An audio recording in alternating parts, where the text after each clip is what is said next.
Your growth starts from your identity. நீங்க உங்கள பத்தி என்ன நினைக்கிறீங்களோ, அதே தான் ப்ரொடியூஸ் பண்ணுவீங்க. நீங்க உங்கள ஆவரேஜ்ன்னு நெனச்சுக்கிறீங்க. நீங்க உங்கள மிடில் கிளாஸ்ன்னு நெனச்சுக்கிறீங்க. எல்லார விடவும் அதிகமா பெர்ஃபார்ம் பண்ண மாட்டேன் அப்படின்னு நெனைக்கிறீங்க அப்படின்னா, அதே தான் நீங்க ப்ரொடியூஸ் பண்ணுவீங்க. நீங்க செய்ற எல்லா வேலையும் ஆவரேஜா இருக்கும்.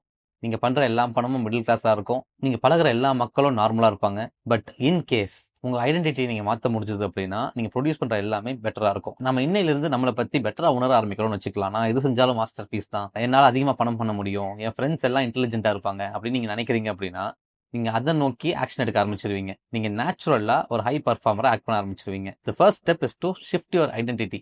அந்த ஐடென்டிட்டிய ஷிஃப்ட் பண்ணணும்னா, அதுக்கேத்த மாரி ஆக்ஷன் எடுக்கணும். மெல் ராபின்ஸ் சூப்பரா ஒரு விஷயம் சொல்லியிருப்பாங்க. Intentionally show up like the person that you want to become அப்படின்னு சொல்லிட்டு. நம்ம யார ஆகணும்னு நெனைக்கிறோமோ, அதே மாதிரி ஷோ அப் பண்ணணும். அவங்க எப்படி ட்ரெஸ் பண்ணுவாங்க, அவங்க எப்படி உழைப்பு போடுவாங்க, அவங்களுக்கு எது மாரி ஃப்ரெண்ட்ஸ் இருப்பாங்க, இது எல்லாத்தையும் உணர்ந்து, அதே மாரி நம்மள ஆக்ட் பண்ண சொல்றாங்க. இது அவ்வளோ கஷ்டம்லாம் இல்ல. நம்ம எங்க போறோம்னு தெரியும்ல. நம்ம போனதுக்கு அப்புறம் அந்த இடத்துல நம்ம நம்ம எப்படி இருப்போமோ, அது மாதிரி இப்பவே ஆக்ட் பண்ண ஆரம்பிக்கணும். Remember, intentionally show up like the person that you want to become.